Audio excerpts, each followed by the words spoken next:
الحمدللہ وکفى وسلام علی عبادہ الذین اصطفى خصوصاً علی افضلہم وخاتم النبیین محمد الامین وعلی آلہ واصحابہ اجمعین اما بعد اعوذ باللہ من الشیطان الرجیم بسم اللہ الرحمن الرحیم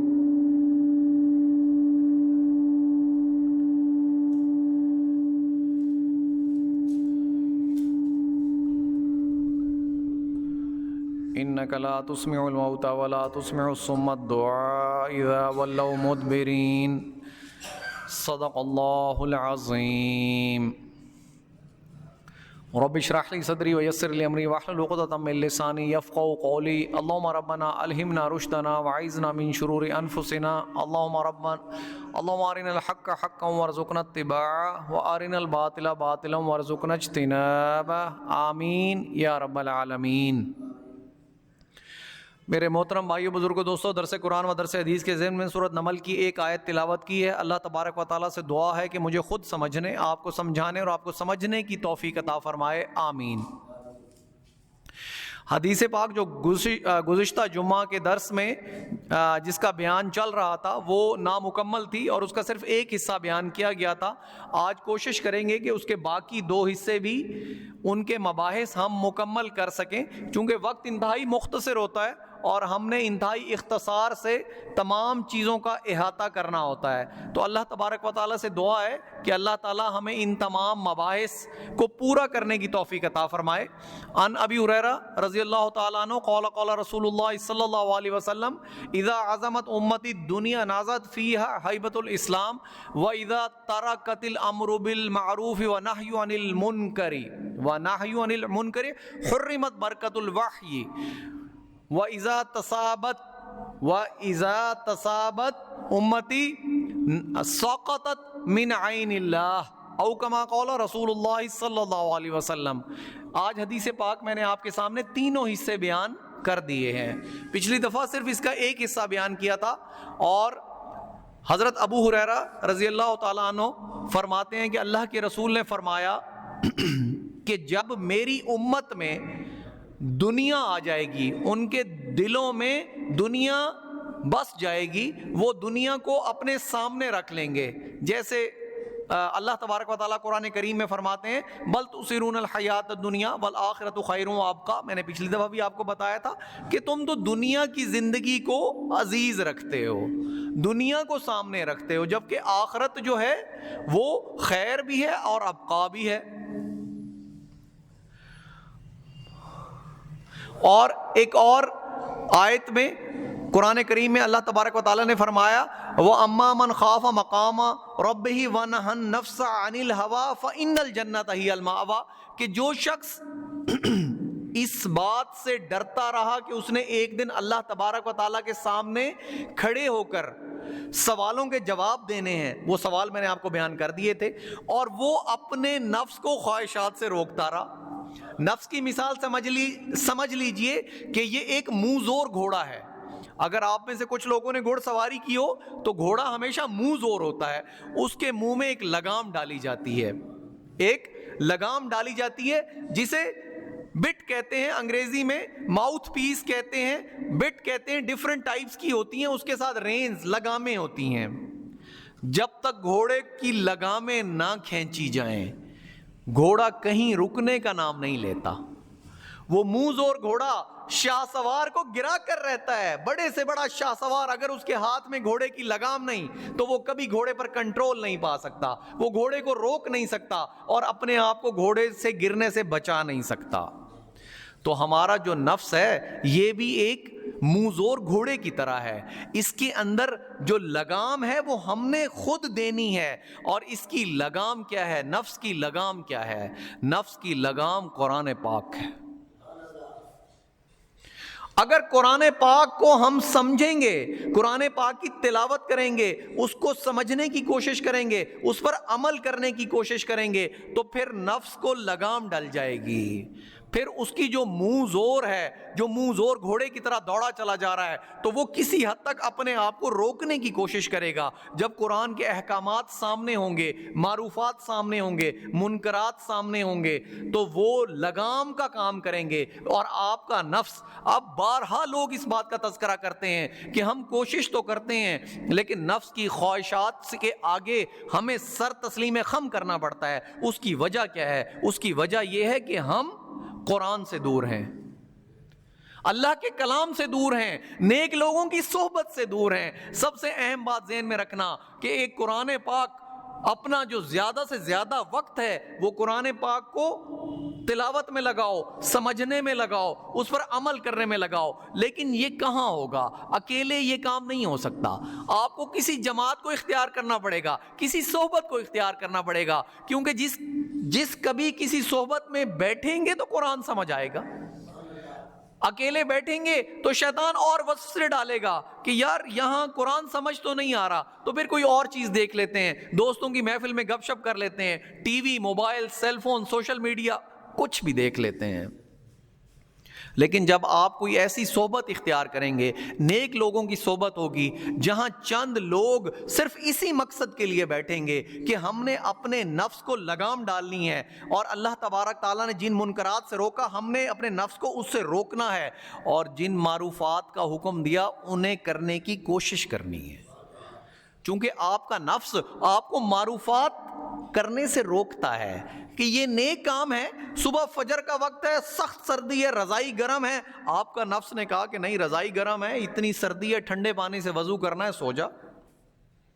تو نفس نے آپ کو معروف کام کرنے سے روک دیا، اللہ تبارک و تعالیٰ کی طرف جو ایک فرض کی ادائیگی تھی اس سے آپ کو روک دیا، تو نفس آپ کا غالب ہو گیا نا۔ افرأیت من اتخذ الہہ ہواہ، اللہ تبارک و تعالیٰ قرآن میں فرما رہے ہیں کہ کیا تو نے ایسے لوگوں کو دیکھا ہے کہ جنہوں نے اپنے نفس کو اپنا الہ بنا لیا ہے؟ حکم تو تھا صبح فجر کے وقت گرم رضائی سے نکلو، ٹھنڈے پانی سے وضو کر کر اللہ کی بارگاہ میں حاضر ہو جاؤ، اور اس سے بڑھ کر حکم کیا تھا کہ جنہوں نے اللہ کی قربت اختیار کرنی ہے، جب سمائے دنیا پر اللہ تبارک و تعالیٰ کی ذات خود تشریف لاتی ہے تو ایک پکارنے والا پکارتا ہے کوئی آج جو اپنے گناہوں کو معاف کروا لے؟ ہے کوئی آج جو اپنے آپ کو جہنم سے آزاد کرا لے؟ ہے کوئی آج جو اپنی مغفرت کروا لے؟ یہ آواز لگائی جاتی ہے کیونکہ اللہ تبارک و تعالیٰ کی ذات خود تہجد کے وقت میں سمائے دنیا پر نزول ہوتا ہے۔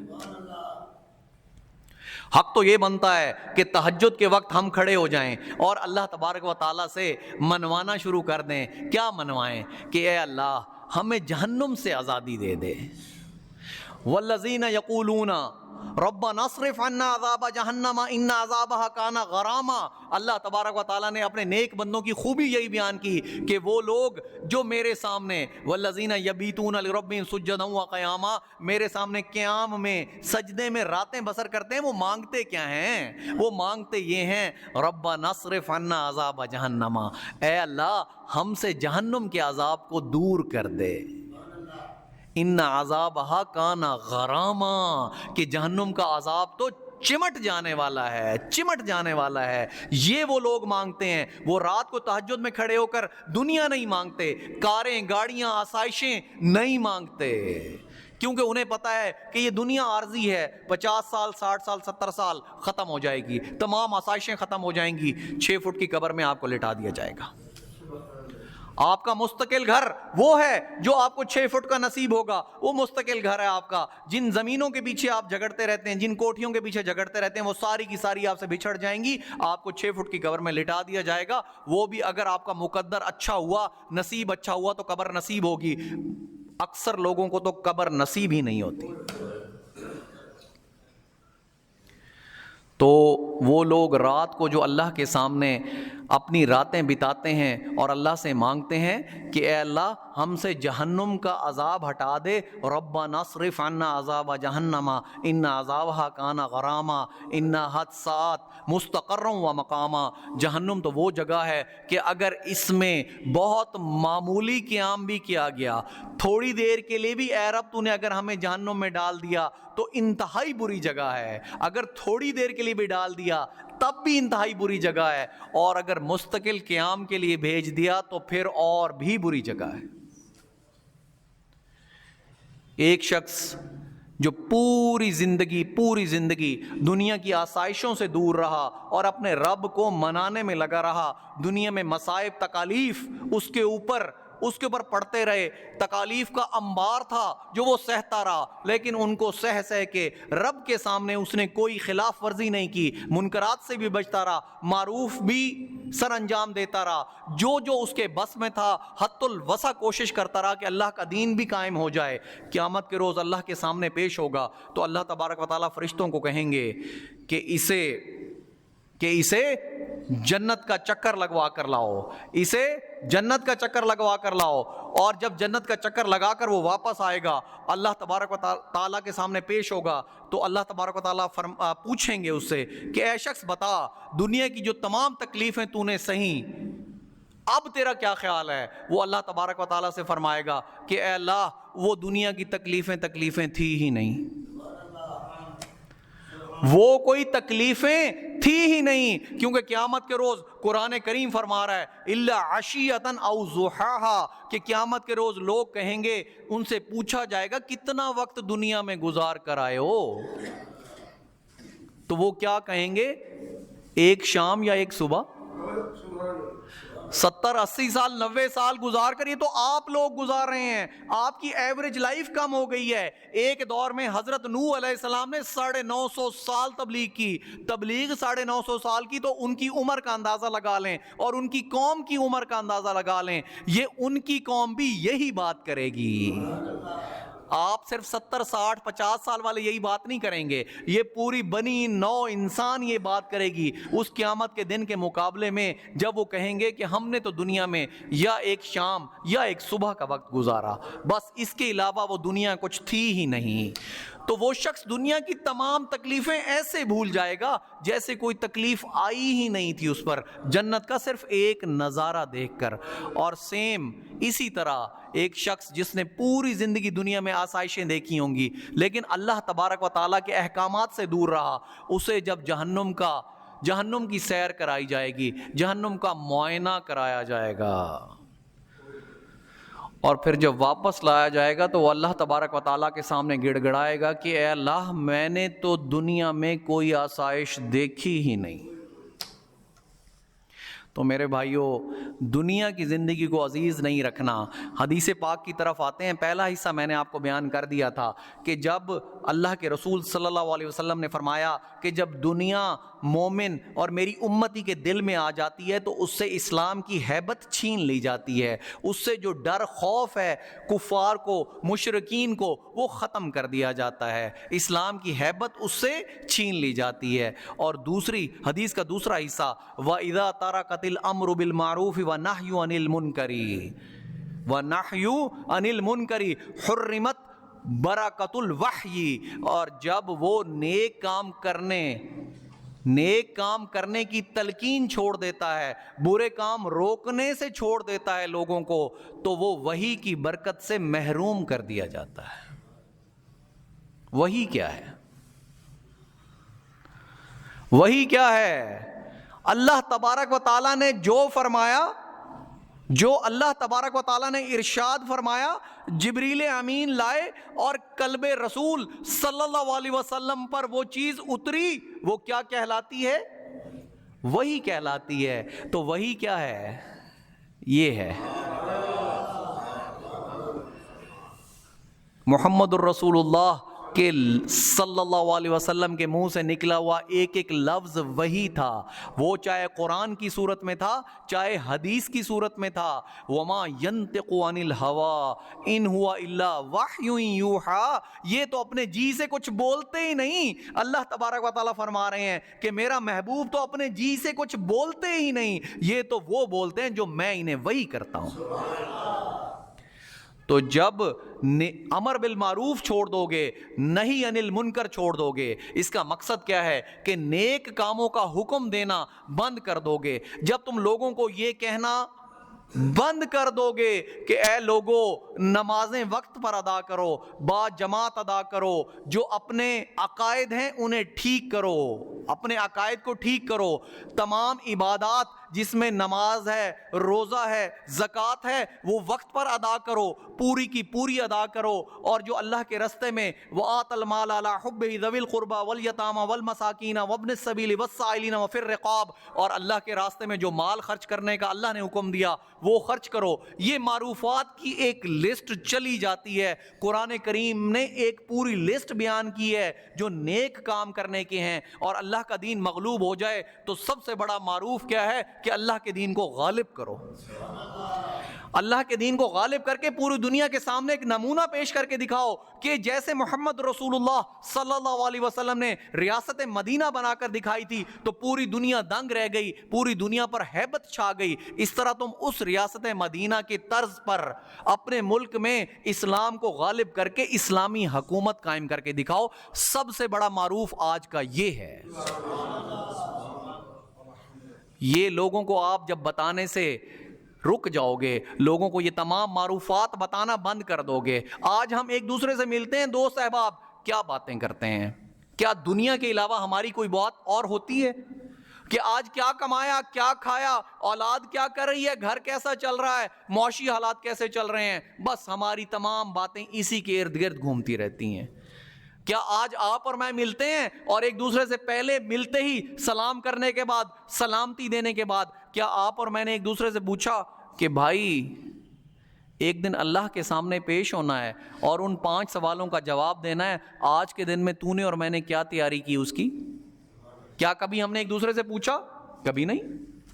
ہم تو بات ہی دنیا کی کرتے ہیں، کیا کبھی ہم نے یہ پوچھا کہ آج دن میں اللہ کے کتنے احکامات تو نے سر انجام دیے اور ان احکامات کا کتنے لوگوں کو تو نے تلقین کی؟ کیا کبھی ہم نے ایک دوسرے سے پوچھا؟ کیا کبھی ہم نے ایک دوسرے سے یہ پوچھا کہ آج اللہ تبارک و تعالیٰ نے جو چیزیں منع کی تھی منکرات، آج اس سے ہم کتنا بچے؟ آج ہم نے جھوٹ نہیں بولا، رشوت نہیں کھائی، سود سے بچتے رہے، کسی کو گالی گلوچ نہیں کیا، بد اخلاقی نہیں کی، تمام غرض جتنے منکرات سے وہ ایک ایک کر کے ہم ایک دوسرے سے پوچھتے رہے کہ آج ہم ان سے بچتے رہے؟ آج کسی کی غیبت تو نہیں ہوئی؟ ہم تو ملتے ہی غیبت شروع کر دیتے ہیں، ہم تو ملتے ہی غیبت شروع کر دیتے ہیں۔ ہم ایک دوسرے سے مل کر کیونکہ ہمارے سامنے آخرت کا یقین پختہ نہیں دل میں کہ ایک دن اللہ کے سامنے حاضری ہونی ہے، ایک دن اللہ کے سامنے حاضر ہونا ہے، اس لیے امر بالمعروف و نہی عن المنکر کی طرف ہماری توجہ ہی نہیں۔ من رأى منكم منکرا فلیغیرہ بیدہ فإن لم یستطع فبقلبہ فبلسانہ فإن لم یستطع فبقلبہ وذلک اضعف الایمان۔ اللہ کے رسول بھی فرما رہے ہیں صلی اللہ علیہ وسلم کہ تم میں سے حکم کے درجے میں ہے، تم میں سے کوئی منکر دیکھے تو اگر اس کی طاقت ہے تو ہاتھ سے روکے، اور اگر اس کی طاقت نہیں تو زبان سے روکے، اور اگر اس کی بھی طاقت نہیں تو دل میں برا سمجھے، اور یہ ایمان کا کمزور ترین درجہ ہے۔ تو میرے بھائیو، آج جب ہم ملاقات کرتے ہیں، سوچیں آج ہم ملاقات کرتے ہیں تو ہمارے عنوانات کیا ہوتے ہیں؟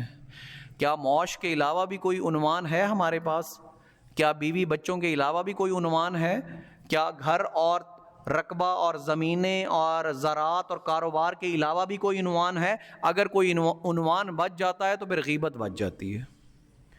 چوتھا عنوان کے طور پہ غیبت کرنا شروع کر دیتے ہیں۔ وہ امر بالمعروف بھی گیا، نہی عن المنکر بھی گیا، غرض ایمان کا بھی ڈسکس نہیں کرتے کہ یار کلمہ ہی پکا ہے کہ نہیں ہے، اس کلمے پر دل ٹھکا ہوا ہے کہ نہیں ہے۔ استغفار دن میں کتنی دفعہ کی، نفس کے ساتھ مشارطہ شرط کتنی بار لگائی، نفس کا محاسبہ کتنی بار کیا، رات کو لیٹتے ہوئے کبھی ہم نے یہ سوچا کہ آج ہم سے کیا کیا خطائیں ہوئی، اور ان خطاؤں پر اللہ کے سامنے کبھی استغفار کی، استغفر اللہ ربی من کل ذنب اذنبتہ عمدا او خطأ۔ میں نے پچھلی بار آپ کے سامنے 5واں کلمہ پورا پڑھا تھا، ہر کسی کو یاد ہو، اس سے بڑھ کر خوبصورت استغفار کوئی نہیں۔ دیکھیں وقت پھر ختم ہوا چاہتا ہے، 1:46 ہو چکے، میں نے 1:45 تک اپنا یہ درس ختم کرنا ہوتا ہے، اور شروع کب ہوتا ہے؟ 1 آج کل سردیوں کے مطابق 25 پر، تو ٹوٹل ٹائم کتنا بنا؟ 20 منٹ۔ آج ہم 20 منٹ بھی قرآن سننے کے لیے نہیں نکالتے، 20 منٹ بھی قرآن سننے کے لیے نہیں نکالتے۔ تو اللہ تبارک و تعالیٰ سے یہی دعا ہے، یہی التجا ہے کہ ہم سب کو اس بات کی توفیق دے کہ ہم نیک صحبت اختیار کریں، ان لوگوں کی صحبت اختیار کریں جہاں قرآن سیکھا جاتا ہو، سکھایا جاتا ہو، تاکہ یہ قرآن ہمارے دلوں میں اترے، تو پھر ہم امر بالمعروف اور نہی عن المنکر کا فریضہ سر انجام دیں۔ اس حدیث پاک کا تیسرا حصہ بھی بچ گیا ہے۔ اللہ تبارک و تعالیٰ سے دعا ہے کہ مجھے خود عمل اور آپ کو عمل کرنے کی توفیق عطا فرمائے۔ وآخر دعوانا ان الحمد للہ رب العالمین۔